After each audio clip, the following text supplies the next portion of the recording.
मुलं ऐकत नाहीत, त्यातल्या त्यात आईचं तर अजिबात ऐकत नाही. अशी जर तुमची तक्रार असेल तर हा व्हिडिओ खास तुमच्यासाठीच आहे. हा व्हिडिओ शेवटपर्यंत बघा. आवडल्यास लाईक, शेअर करा आणि अशा अधिक माहितीसाठी या चॅनलला सबस्क्राईब करायला विसरू नका.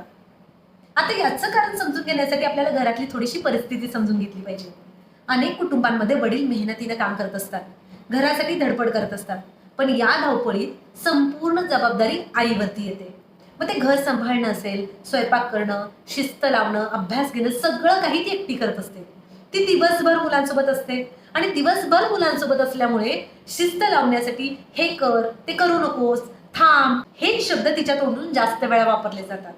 आता मुलांच्या नजरेतनं पाहिलं तर आई हळूहळू फक्त शिस्त लावणारी व्यक्ती वाटू लागते आणि तिथंच मुलं विरोध करायला लागतात. त्यांची चिडचिड होते आणि उलट उत्तर द्यायला लागतात.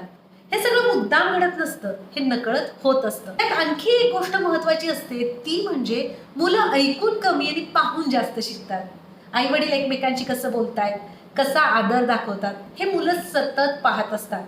जर कधी आईचं मत डावललं गेलं, तिचं बोलणं अर्धवट थांबवलं गेलं, तिच्या नाहीवर लगेच दुसऱ्याने हो म्हणलं तर मुलांच्या मनात गोंधळ निर्माण होतो. आईचं म्हणणं तितकं महत्वाचं नाही असं त्यांना वाटायला लागतं. खरं तर जेव्हा वडील शांतपणे आईच्या निर्णयामागे उभे राहतात, तिच्याशी सन्मानाने बोलतात, तेव्हा मुलांना एक फार सुंदर शिकवण मिळते की आईचं स्थान घरात खूप महत्वाचं आहे. हे कोणाला सांगून शिकवावं लागत नाही, मुलं ते आपोआप उचलतात.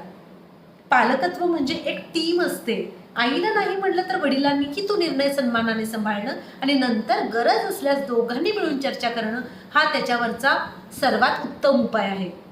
शेवटी एवढंच सांगावं असं वाटतं की मुलांनी आईचा आदर करावा यासाठी मोठं भाषण देण्याची गरज नाहीये. घरातला परस्पर आदर, एकमेकांची साथ देणं आणि एकत्र पालकत्व निभावणं हाच त्याचा सर्वात प्रभावी मार्ग आहे. धन्यवाद.